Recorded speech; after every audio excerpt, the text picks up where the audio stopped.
Добар ден. Поради снегот денеска во Скопје повеќе градски и приградски автобуски линии се скратени. Не се обраќаат автобусите со број 69 и 69А. Автобусот со број 25 место до Средноводно се обраќа до Панорама, а автобусот со број 28 место до Нирези, Македонско село, се обраќа само до Козле. Од приградските линии автобусот со број 65 место до селото Раштак се обраќа до Црешево, а 81 место до Блаце се обраќа до Горњани. Автобусот со број 160 место до Горна Матка се обраќа до Војската. Со оваа информација ги започнуваме урбаните вести, а во продолжение следува генералната најава. Снегот ќе продолжи и утре, а сегашните температури не се опасни за расцветаните дрвја. Скопје во наредните 30 до 50 години ќе има на располагање чиста вода за пиење. Турската агенција ТИКА донираше техничка опрема за Националниот конзерваторски центар. Од недела започнува летното сметање на времето. 45 тони сол беа фрлени на скопските сообраќајници во изминатово денонокие. Приоритет при интервенцијата имаат мостови, клучки, надвозници, подвозници и високите зони. Екипите на зимската служба на град Скопје изминатово денонокие интервенираа на градските сообраќајници и фрлија 45 тони сол. Сите градски сообраќајници се чисти и проодни. Интервенирано е на сите мостови, клучки, надвозници, подвозници и високите зони, како и на сите други така наречени црни точки во градот и критичните точки на градските сообраќајници, соопшти град Скопје. Градските власти информираат дека и во текот на денешниот ден екипите на зимската служба ја следат состојбата на градските сообраќајници и ќе интервенираат според потребите, согласно со условите на теренот. Град Скопје им препорачува на возачите да возат внимателно и да се придржуваат на условите на коловозите. Апелираат до сите стопански субјекти во градот и до сите граѓани, кога ќе падне снег да ги почитуваат законските обврски и да го расчистуваат снегот и мразот од пристапите до нивните домови и деловни објекти. Врнежите од снег ќе продолжат и во текот на утрешниот ден, а постепено стабилизирање на времето не очекува од недела попладне. Иако раните сорти се веќе расцветани, агрометеоролозите од УХМР велат дека сегашните температури не се опасни за родот. Управата за хидрометеоролошки работи најавува дека врнежите од снег ќе продолжат и во текот на утрешниот ден, особено во Скопската котлина, каде што врнежите ќе бидат само од снег. За време на викендот ќе има преодно стабилизирање на времето, односно во сабота ќе биде променливо облачно со провејување слаб снег и температури во утринските часови на повеќе места ќе бидат под и околу нулата, во интервал од -4 до 1 степен. Додека пак од недела попладне и во текот на наредната недела ќе има значително повисоки температури. Утре попладне очекуваме нешто повеќе врнежи и тогаш повторно речиси насекаде ќе бидат од снег, значи до утре до крајот на денот снежната покривка ќе се зголеми, нели ќе се зголемува дополнително. Особено на планините нормално значително ќе се зголеми. За време на викендот тука може да се каже преодно стабилизирање, иако нема никоја целосна стабилизација на времето, бидејќи во сабота и понатаму облачно време, студено, со слаб снег, пред се на северозападот од земјата. И во утринските часови во сабота и во недела, тука температурата ќе се спушти на повеќе места под и околу нулата. Во недела предпладне ќе има и сончеви периоди, меѓутоа веќе од попладневните часови очекуваме нов влажен бран, но поради постепено затоплување веќе тогаш врнежите ќе бидат од дожд. Сегашните температури, иако во ноќните часови се спуштаат и под нулата, сепак според Ангелко Ангелевски, советник за агрометеорологија во Управата за хидрометеоролошки работи, не се опасни за расцветаните дрвја. Како што истакна тој, карактеристично за овој период е што има полно цветање кај раните сорти овошки, но ваквите снежни врнежи не предизвикуваат штета со целосно уништување на родот.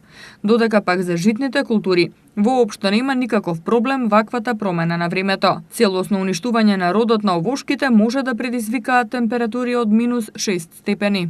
Ваквите снежни врнежи во овој момент мислам дека освен со тоа што им нанесуваат непотребна тежина на самите дрвца, во моментов не причинуваат никакви штети. Значи во фазите на развој, на полно цветање според литературата и според моето долгогодишно искуство, покажува дека температури од -2 или -3 степени Целзиусови во фаза на полно цветање кај овошките не причинуваат штети, односно причинуваат штети, но не до целосно уништување на родот, туку очекувам да дојде да се појави едно редуцирање на плодот, на родот, со тоа што на некој начин во некои прилики се покажало и како позитивно, бидејќи со помал род имаме подобар квалитет.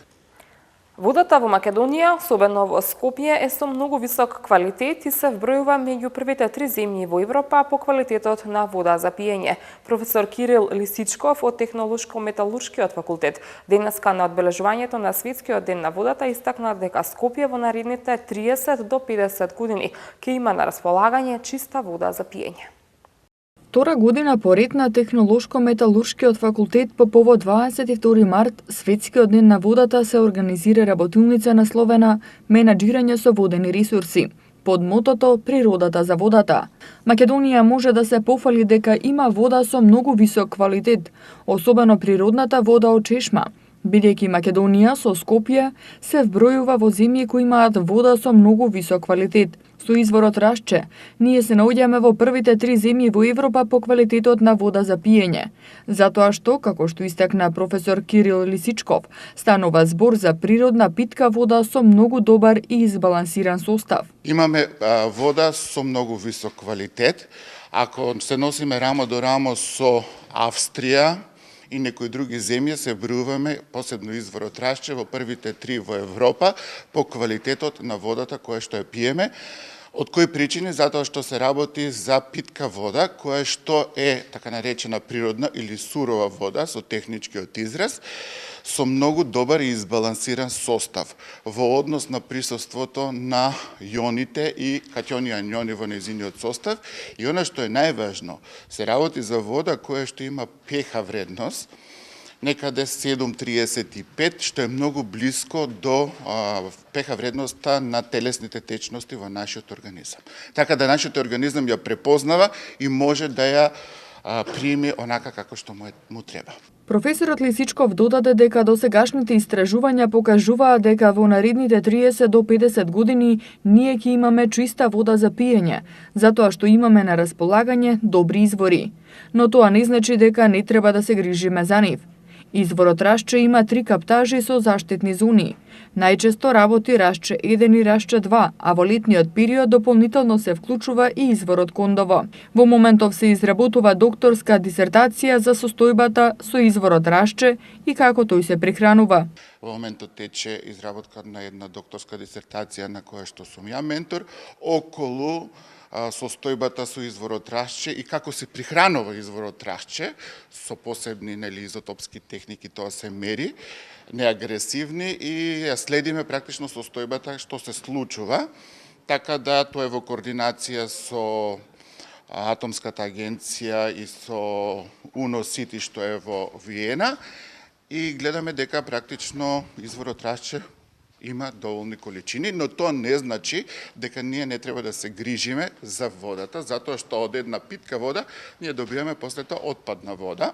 Податоците покажуваат дека во урбаните средини потрошувачката на вода, ако порано изнесувала по 200 литри дневно по еквивалент жител, сега таа изнесува по 250 литри дневно по еквивалент жител. Затоа се работи на менаџирање на алтернативни извори, а еден од потенцијалните е изворот Врело, кој што има квалитетна вода за во иднина да се користи. Затоа што според Светската здравствена организација, 21 век е век на белото злато, односно на здравата и чиста природна вода. Министерството за труд и социјална политика најави законски измени со кои ќе се улесни запишувањето во матичните книги за лицата кои никогаш досега не биле пријавени. Процесот за запишување во матичните книги ќе трае од 1 до 30 април 2018 година. Сите лица кои живеат на територија на Македонија, а не се запишани во матичните книги, односно немаат извод, ниту било какви лични документи и не можат да ги остварат своите права, од 1 април до 30 септември ќе може да се јават до управата за водење матични книги, да побараат дополнително запишување. Во моментов има информации дека околу 550 лица имаат ваков проблем, а се очекува со процесот да бидат опфатени околу 3000 лица. За да се реализира овој процес, ќе се направат законски измени кои ќе го олеснат дополнителното запишување, а центрите за социјални работи, подрачните единици на управата, како и невладините организации, ќе помогнат ваквите лица да бидат евидентирани и да поднесат барања. Повикот ќе трае 6 месеци, од 1 април до 30 септември 2018 година. Во овој период, сите лица кои не се регистрирани или пак ги немаат регистрирано нивните деца во матичните книги, да појдат во подрачните единици на управата и да поднесат барање за дополнително запишување. Тоа важи за лица родени во домашни услови или во здравствени установи, но нивните родители не го пријавиле раѓањето. Поддршка на овој процес ќе дадат и меѓународни организации, кои ќе помогнат во теренските активности за лоцирање и информирање на овие лица, како и помош да дојдат до подрачните единици и да поднесат барање за дополнително запишување. Донација од техничка опрема донираше Турската агенција за соработка и развој ТИКА на Националниот конзерваторски центар, како што информира министерот за култура Роберт Алагјузовски. Оваа донација ќе ги зголеми капацитетите на Националниот конзерваторски центар да може успешно да ја остварува својата улога. Техничка опрема за потребите на Националниот конзерваторски центар донираше Турската агенција за соработка и развој ТИКА. Донацијата се состои од 26 компјутери, 1 плотер, 7 печатачи и бекап сервер. Директорот на Националниот конзерваторски центар Мемет Селмани се заблагодари за подарената опрема и рече дека таа ќе ја унапреди нивната работа. Селмани потсети и на помошта од ТИКА во изминатите години. Донацијата ја предаде Ајтекин Ајден, координатор на ТИКА за Република Македонија, кој рече дека ТИКА е организација на владата на Турција, која во Скопје има канцеларија од 2005 година. Тој посочи дека функционираат во многу области, а за оваа донација било одлучено со цел да се поддржи работниот процес на Националниот конзерваторски центар на Македонија и развојот на неговиот капацитет. Посочи дека значајни се проектите од областа на културното наследство. Значи, почнувајќи од 2005 година, ТИКА реализираше над 850 проекти во Република Македонија. Значи, најзначајни области секако дека најприоритетни се проектите од областа на здравството, образованието, школувањето на нашите дечиња во убави услови, добивање на здравствена нега, се разбира здравствените услови се исто така значајни. Исто така ги цениме проектите од областа на земјоделството, бидејќи тие проекти имаат големи придобивки за развој на, односно за економскиот развој на земјоделците во Република Македонија. Заштитата на културното наследство и проектите од областа на реставрацијата се исто така многу значајни проекти. Ние реализираме многубројни проекти од областа на реставрацијата со цел пренесување на идните генерации на најубав начин. На примопредавањето на донацијата присуствуваше и министерот за култура Роберт Алагјузовски, кој рече дека оваа донација е доказ за добрата соработка и поддршката од ТИКА и Турција во сите сфери, а особено во заштитата на културното наследство. Токму оваа донација ќе ги зголеми капацитетите на Националниот конзерваторски центар да може поуспешно да ја остварува својата улога. ТИКА е посветен партнер и голем помагач на Македонија и ние очекуваме дека ова стратешко партнерство ќе продолжи и дека ќе влеземе во уште многу соработки. Оваа донација е значајна за нас. Агенцијата за млади и спорт и Федерацијата за училишни спортови ќе работат на подобрување на спортската инфраструктура во училишните сали, најави денеска директорот на агенцијата Дарко Каевски. Денеска во основното училиште Наум Наумовски Борче во општина Газибаба се одржа завршниот турнир во женска кошарка, на кој учество зема екипи од Делчево, Струга и Скопје. Турнирот е под покровителство и организација на општина Газибаба и Агенцијата за млади и спорт. Како што истакна градоначалникот на општина Газибаба Борис Георгиевски, општината и војднина со доделување на спортски стипендии ќе ги стимулира учениците да спортуваат и да освојуваат награди во колективни и поединечни спортови. Општина Газибаба во континуитет ги поддржува и колективните и поединечните спортови во општината со цел да ги мотивира младите да останат во спортските сали преку доделување на стипендии, каде што ќе возможуваме во текот на комплетната година да можат да тренираат и да постигнуваат врни резултати. Директорот на Агенцијата за млади и спорт Дарко Каевски нагласи дека Агенцијата преку Федерацијата за училишен спорт ги поддржува сите спортски настани и најави повеќе активности за промоција на училишниот спорт.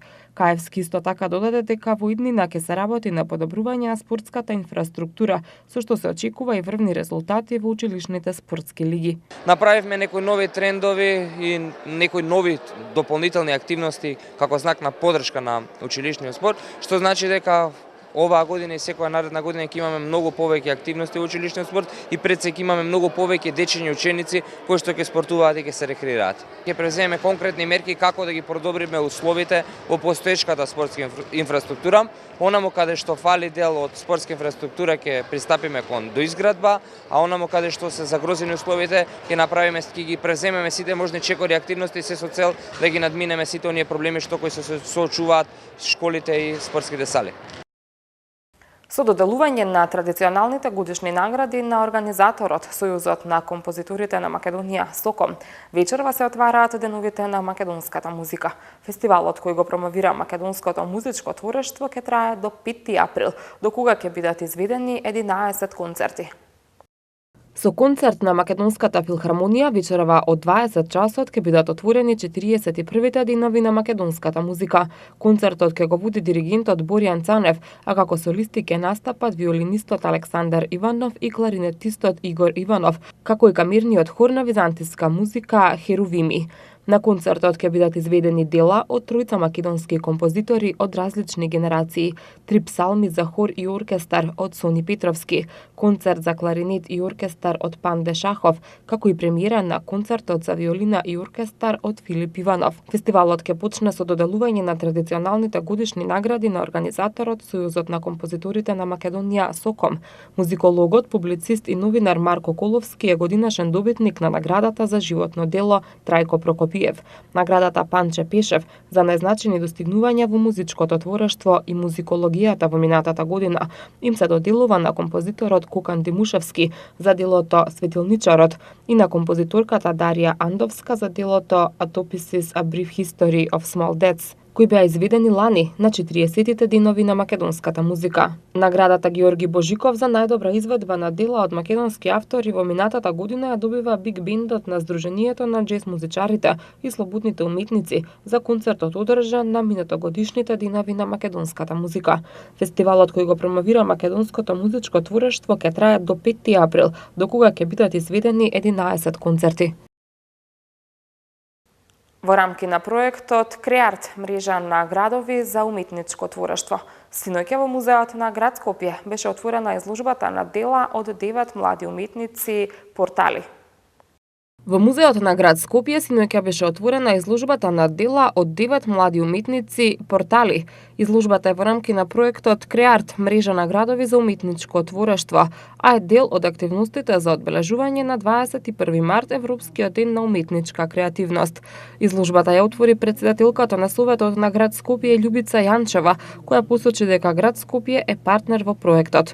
Град Скопје од 2017 година стана партнер во Креарт, што представува европска мрежа составена од градови и од јавни и приватни културни институции. Во проектот Креарт учествуваат 12 градови од 9 држави и во него, освен Скопје, се вклучени и Ваљадолид од Шпанија, Дженова од Италија, Ливерпул од Велика Британија, Клермон-Феран и Руан од Франција, Загреб од Хрватска, Каунас од Литванија, Лублин и Катовица од Полска и Авеиро од Португалија.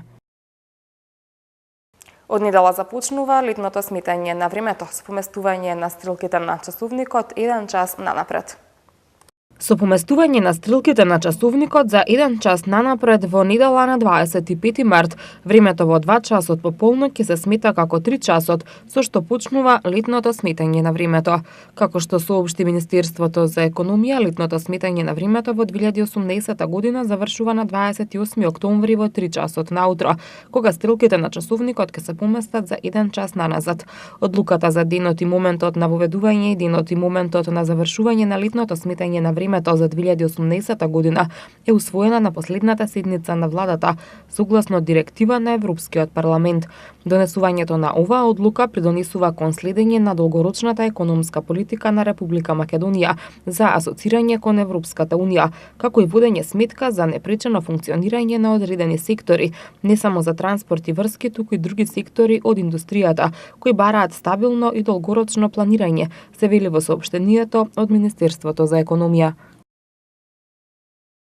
Делови од општините Карапаш, Сопиште, Центар и Шуторизари утре ќе останат без електрична енергија, информира регионалниот центар за управување со кризи.